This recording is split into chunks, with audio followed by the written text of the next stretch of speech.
It's Tuesday, 12:30, and it's such a beautiful, beautiful day. And welcome to the Michele TV Show. I'm so excited to have you here today and so excited that you're joining us for this fabulous show.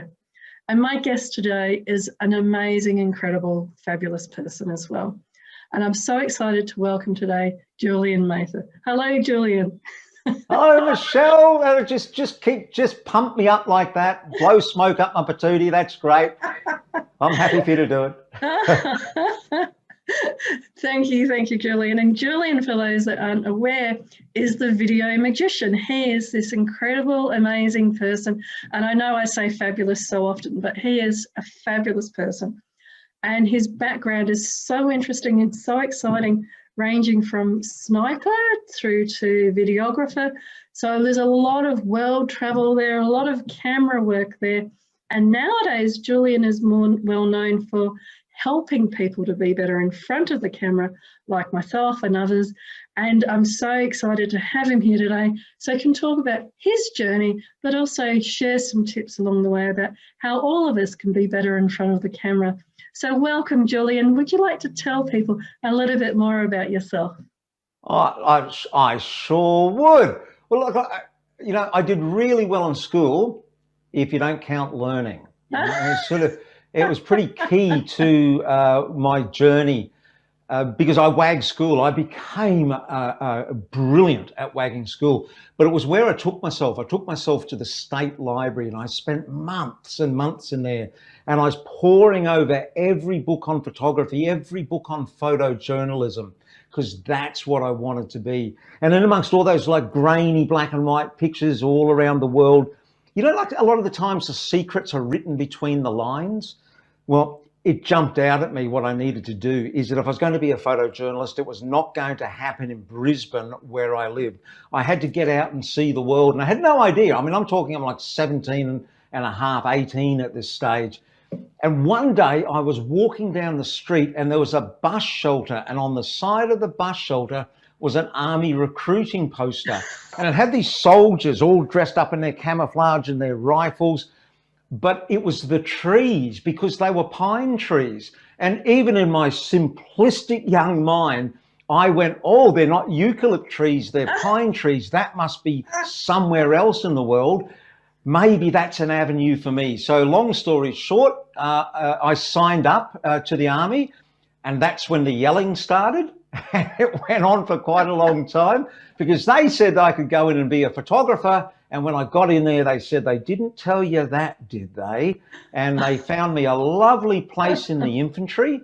Wasn't that happy in there. So I started to search around within the infantry to somewhere where I could get a bit more autonomy. And I found out that being an army sniper meant that you could work by yourself a lot of the time. And that suited my personality. I got to tell you, Michelle, I'm just like deep down, I'm an introvert. That idea of being by myself was fantastic. So I did that for a couple of years, but it wasn't, that view of the world through a little narrow scope wasn't really what I was after. So I left. And I went out and still pursued my goal to be a photojournalist, but I ended up in a photo lab printing baby photos. No, that wasn't it.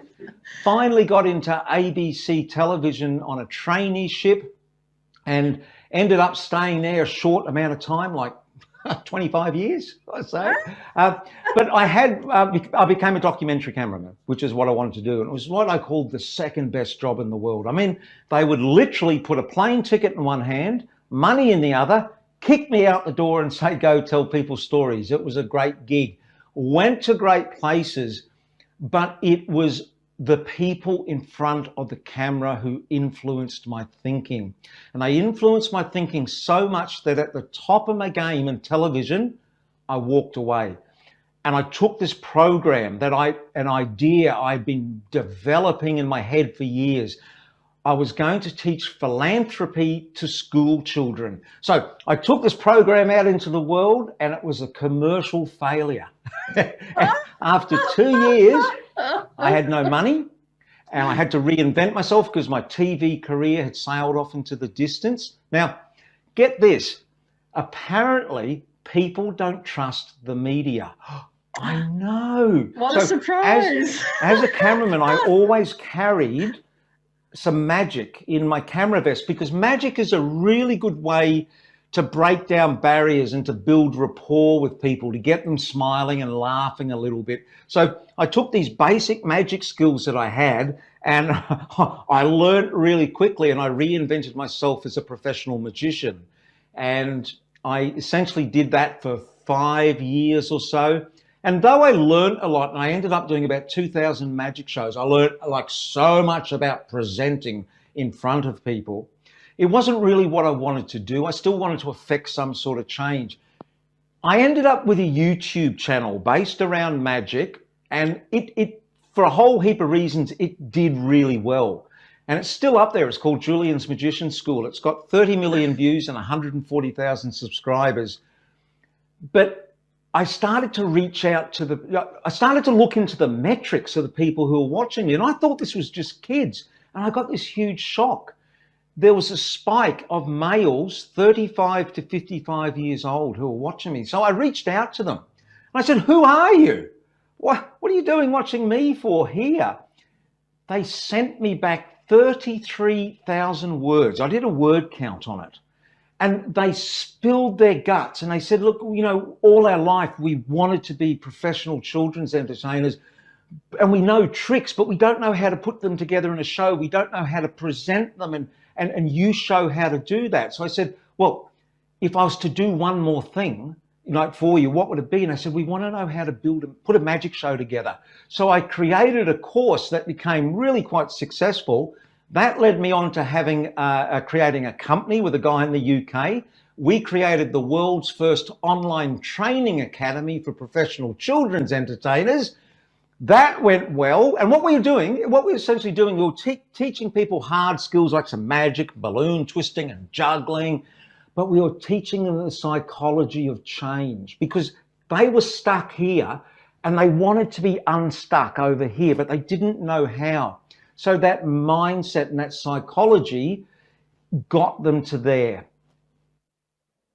That worked up until about a couple of years ago. And I said, I want to do something different now. I've got this thing I like to reinvent myself. So I took that same psychology and I saw that there were all these people stuck in business wanting to start with video, and they wanted to be over here, but something was stopping them. So I've used that same mindset process and stuck video on it. And that's where I am, the video magician today. Wow, I'm blown away with just such an incredible journey, and thank you for because I'm sure there's so much more in it as well, but for so succinctly sharing it with us, the sense that I get of how much and how closely, you know, the human spirit and human beings has been such a driving force, whether it was when you were looking at the photos or whether you were creating the courses to help children's entertainers. You know, having there's very few people, I think, that are in the world like you that have studied humans and the human behaviors and essence and everything in the way that you have, because I truly do think that it's magic when people are doing it well behind the camera, with whether it's a documentary or taking photos, but also then to transition and go, well, from your experience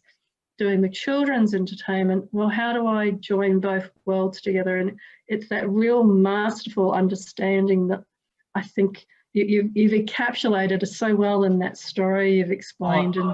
Look, there's so much there we could unpack, but it all comes from a love of learning. And you've got to remember, when I was a documentary cameraman, I had my own personal anthropological lab. I got to study people because documentary is long form. So rather than news, where you're in and out maybe in a couple of hours, or current affairs, you're there for a day. Documentary, we were with people for a day, for a week, for a month, and sometimes repeatedly over years. So you get to study people. And again, it's all about patterns. You get to see patterns.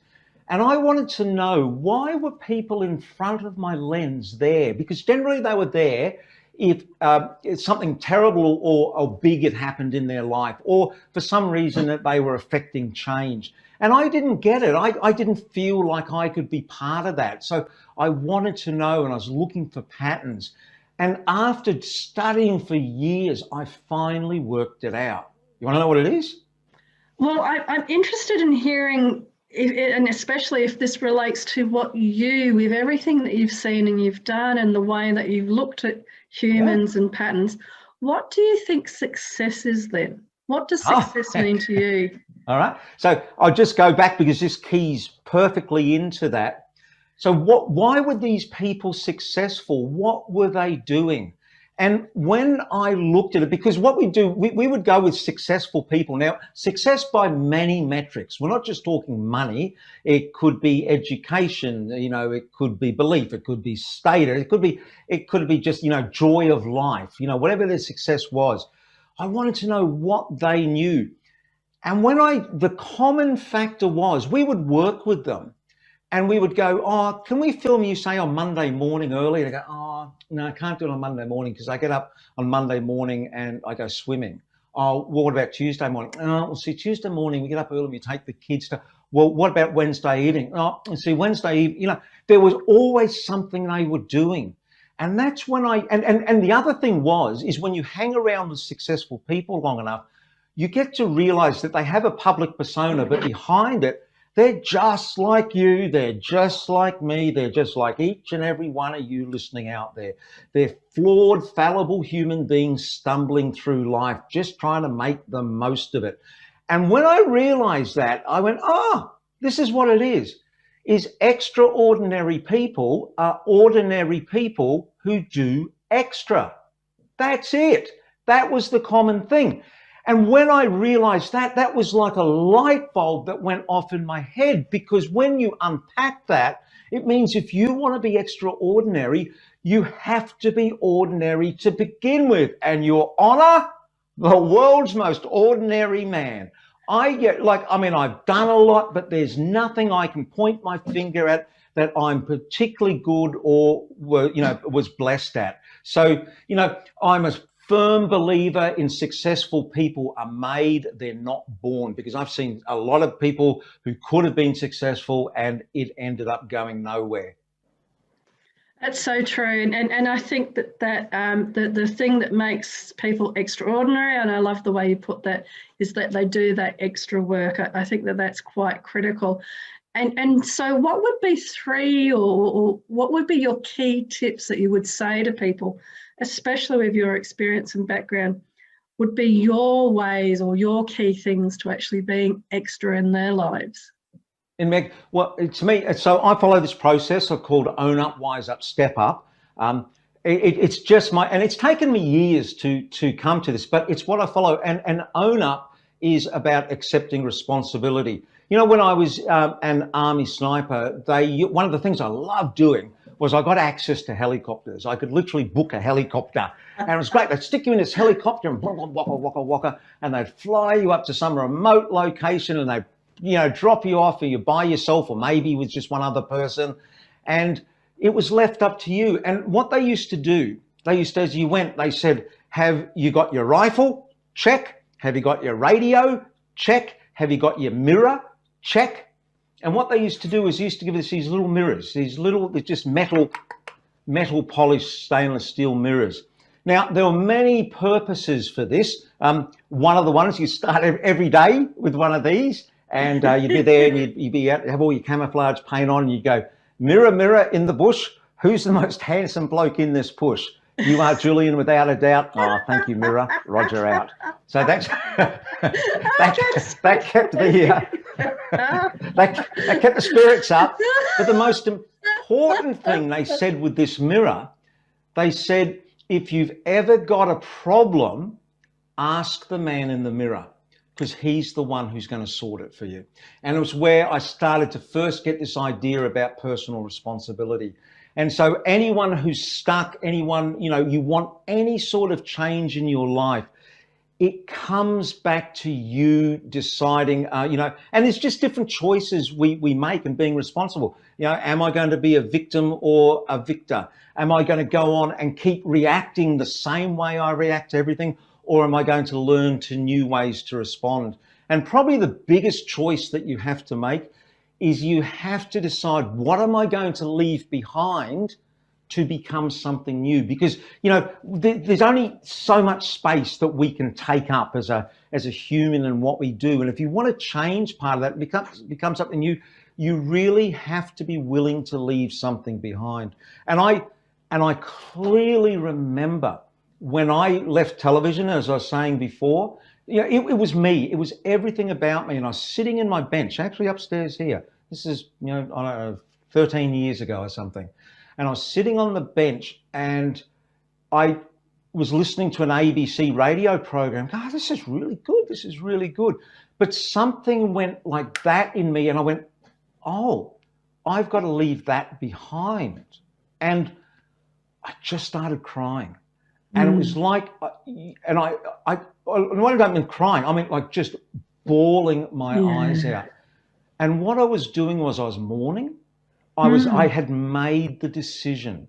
And that's where change happens. Change happens when you actually make a decision to move on to something new. Because, you know, once you've made the decision, you know this, Michele. I mean, if you've made the decision to do something, you know, if someone tries to make you do something, they can't make you. But if you've made the decision to do something, they can't stop you.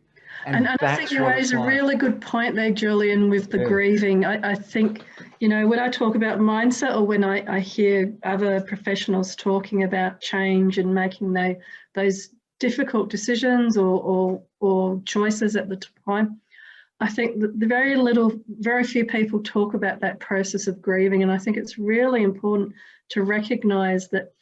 I think the Buddhists have this as a philosophy. They talk about you have to die to be reborn. And they have an expression around having 1,000 deaths a day. And what that's talking about is that you're dying from the old you to become the new you. And I love how you're describing there that when you made that choice, when you had that awareness, you went into the grief as the old Julian was dying, and you didn't know where it was going to go, but you knew that it was time to change. Yeah, and you know, the thing is that leading up to that, it's struggle. It's like, why aren't I changing? Why aren't things happening for me? Why? And then and see, the thing is, you don't know when this point is coming. You don't, but it just comes. And when it comes, it's so clear to you. It's like a slingshot out the other side. You just launch off. And you're so correct. I again, like you, if we had days and hours, I could talk through so many different examples of leaving Perth for the first time where I grew up, leaving Australia, leaving this, leaving that.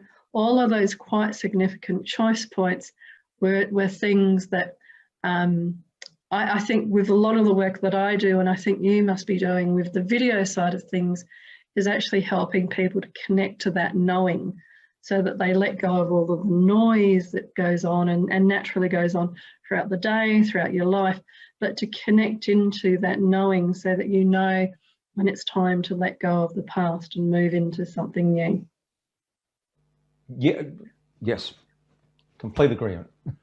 And I was trying to remember, we got up to the own up, which was step 1. Did we get to step 2 and 3 with the... Oh, okay. So own up and take responsibility. The second is wise up, because you can't win a new game playing by the old rules. And so many times that when you do work out, you do want to change. Quite often you're going with these out of date ideas that you've been carrying around in your head that have, you know, worked for you for so long. So you've got to be, I mean, anyone moving forward, oh, I hate that saying, do not say moving forward. It's such horrible corporate speak. In the future, let me go. So there was a guy, oh, now his name's gone out of my head. How can I forget? But the future, Alvin Toffler, back in the 1970s, who wrote this the most amazing thing. He said, the illiterate of the 21st century will not be those who cannot read and write. It'll be those who cannot learn, unlearn, and relearn.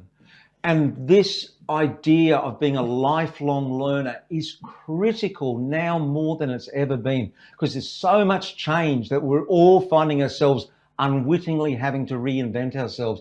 But the problem is we've come out of this education system, which is binary, that has told us all, you know, for 12 years of our life, there's a right answer and there's a wrong answer. And if you get the wrong answer, we're going to put you back in the system and reprocess you until you get the right answer. And we carry this. So this is just an example of one of these crazy ideas that we carry, but doesn't actually fit with where the future's going.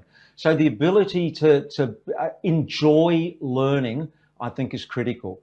I think you're really right, because there was only ever, for many people, that choice between going to a technical college or going to a university. And even much of the system is still based on that.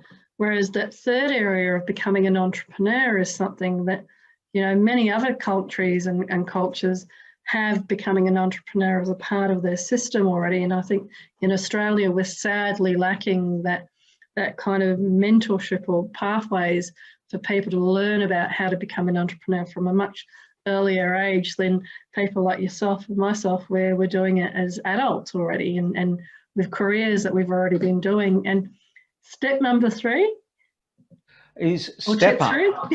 Yeah, is step up, because, you know, you own up and take responsibility, you wise up, you get these new ideas and strategies. But quite often, I've and found this myself. You end up just going around and around in a circle with this. You know, I'll just do a bit more training. I'll just do, you know, and it's procrastination. It's pure and simple procrastination.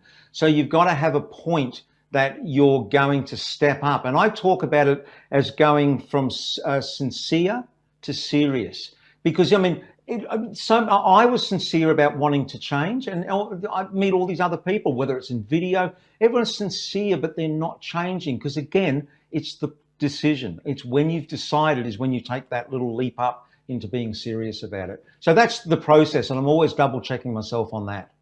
And I think you're right, because the extra part of that within your process is actually you have to do the work. And that's what I explain to people with the mindset work as well. It's great, whatever process or whatever methodology we follow in the work I do, you still have to do the work. And the same with you can own up, wise up and step up, those wonderful 3 processes, but you still have to keep doing the work, that lifelong learning there. It's lifelong learning, Michelle, and it's also a long time for change to happen. So the change is triggered with the decision, but the actual arrival at where you want to be. I've got a thing, it's another thing I work by. It's called the 18-25 rule, because I see so many people, you know, you go online, it's 31, you know, it's 30 days to this, you know, 6 months and you'll be a completely new person. Of course, none of that is true. I found out, I call it the 18-25 rule, because I work in 5-year blocks. Anytime I'm affecting change in my life, I expect it to realistically to take 5 years. And so to get there, 5 by 365 is 1825. And all I've found out is you've got to do the work, but it's not a huge amount of work if you break it down into little morsels and achievable pieces. But it's 1825 steps of me. And I also think about it's not me becoming that person, it's me becoming the less of who I am. But it is, you have to turn up every day for those 1825 steps. And I love how you've broken it, because that's one of the key concepts I use with people as well, is the micro steps. So you don't go from where you are to where you want to be. The overnight success thing, any group or pop group that you talk to, there's been 20 years behind that overnight success where it just popped. But for them, they've had the 18-25 different steps that they've taken. And many people, and that's why I like coming back to where you were talking about the extraordinary. An ordinary life is, you know, living, working, sleeping, but the extraordinary is taking, I believe, those steps and making that decision that you're going to take the steps to make that life that you want.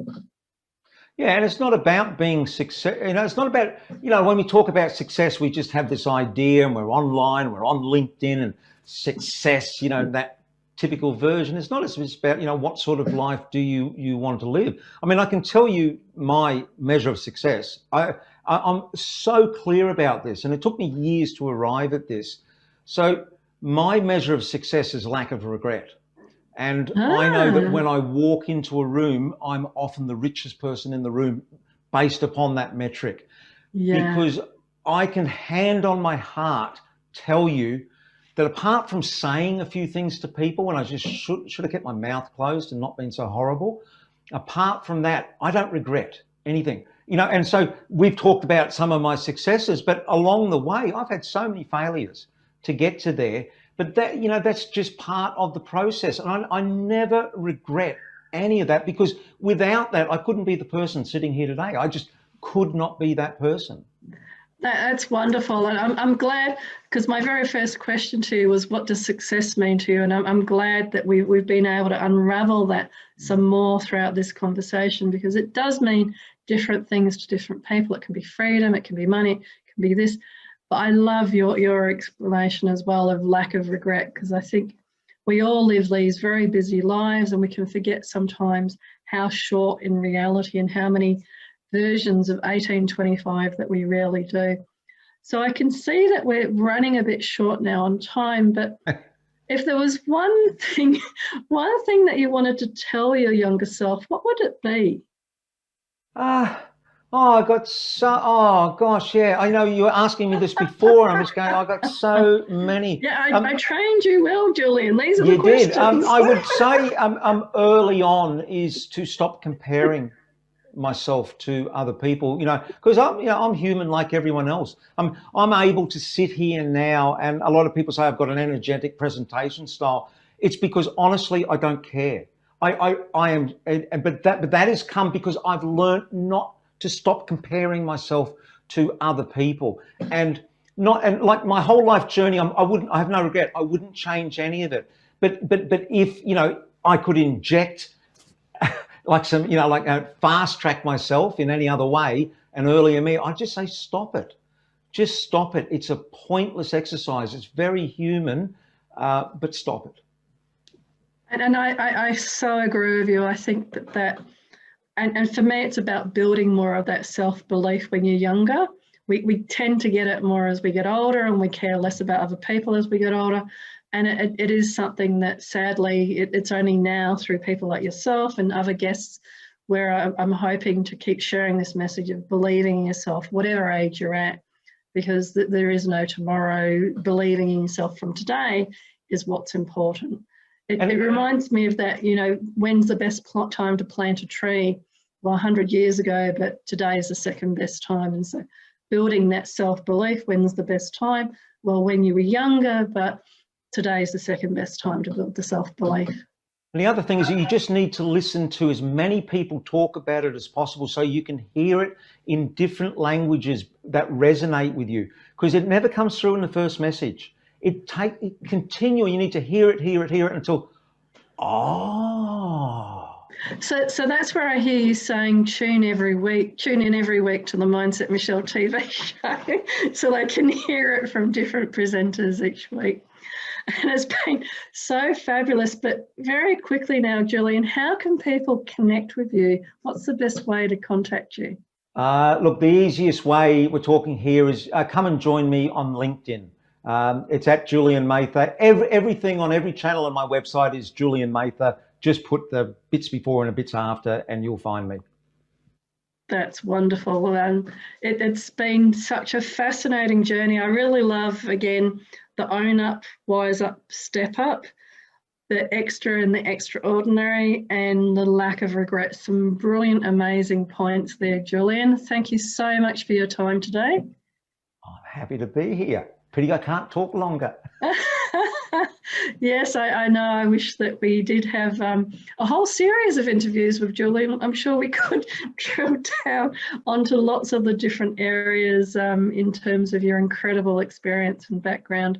And I'd love to talk more about the side around learning about the human experience. But that's it for today's really full show again. And thank you to my guest, Julian, and thank you to everybody for watching.